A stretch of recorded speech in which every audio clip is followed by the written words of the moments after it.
Hello, welcome to another Mamemeister read out an article from Way of The Rodent thing. Tonight's one is called Computer Club. And again, apologies for not looking at the screen because I'm having to read from my PC, which is over there. So you can bear with me. This one is called Computer Club. Sunday night was a game of squash with my mate Hugh, followed by a pizza supper from the local chippy, and onwards to my bit. Put on some Marillion misplaced childhood, boot up the Commodore 64 and go and try and achieve the drop zone highest score. Monday, Tuesday nights was school with nothing planned at nights, but Wednesday night, oh yes, Wednesday night was computer club night. Without fail, me and my best mate Grant would pack up our respective computers and head for Inverarmond High School's science department. If we were lucky, Hugh would pick us up in his mum's car, or my dad would lend me his, but more times than not, we had to put all the stuff into a suitcase and drag it up the road, all 2 miles off it. Here gathered together was a collection of misfits from all ages and walks of life. In the outside world, we had very little in common, but we were brought together here in one room, all sharing the passion, and that was computer games. There were all kinds, little scruffy kids who always had Spectrums, little rich kids who had both Spectrum and Commodore 64s, and guys my age who preferred the 64 flavour of computer. We were the kings in there and got the respect of the younger ones.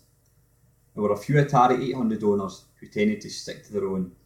It was like Retrovision all over again, the flashing lights and constant whine as another life was lost on Manic Miner, and the persistent squawk of yet another 48K booting up another pirate game. We would set up the various systems and showcase the latest Epix titles, somehow taunting and deliberately provoking the kids with runny noses, who would normally come up and ask, "What game is that?" Invariably they would ask for a shot, usually resulting in a, "Sorry pal, it ain't my computer." Halfway through the evening, we would make our way up to the canteen for a bag of chips and juice. The ZX Spectrum gang would rarely actually play anything. Most of their time was spent putting sellotape over John Menzies C15 tape tabs to let them copy the latest offerings.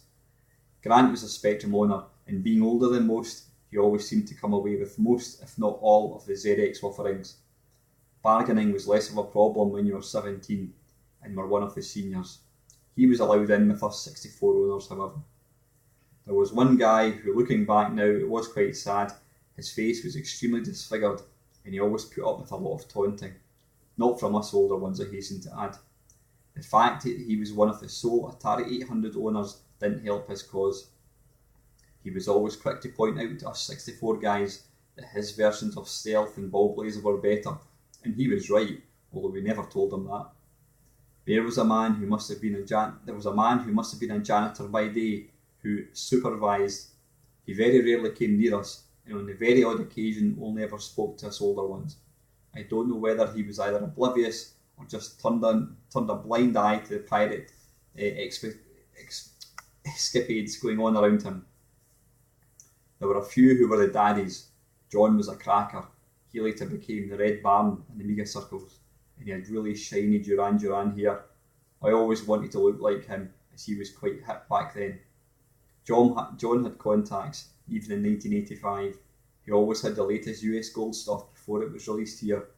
He never would divulge how he got his stuff. I didn't really care. I was within the small circle, which gave me access to all of his stuff, which was great. Never mind pissing about with tapes. I had my 1541 doing the business. I used a German copying program beginning with the letter S, but I can't recall the name. 9:30 came, and it was time to pack up, dropping into Grant's on the way down to try out his two C90s full of games. He did well if he got even a quarter of them to load. It always made me grateful to have a 64 when I watched him expertly control a tape recorder like Jean-Michel Jarre on steroids. Play, stop, rewind, play, stop, rewind, play, program, M minor, flash, flash, flash, loading screen, flash, flash, flash, white screen, 1982 Sinclair Research. And so it went on. I never stayed late too. I had my own treasure to play. Down the road, cup of tea, disc in the 1541 disk drive.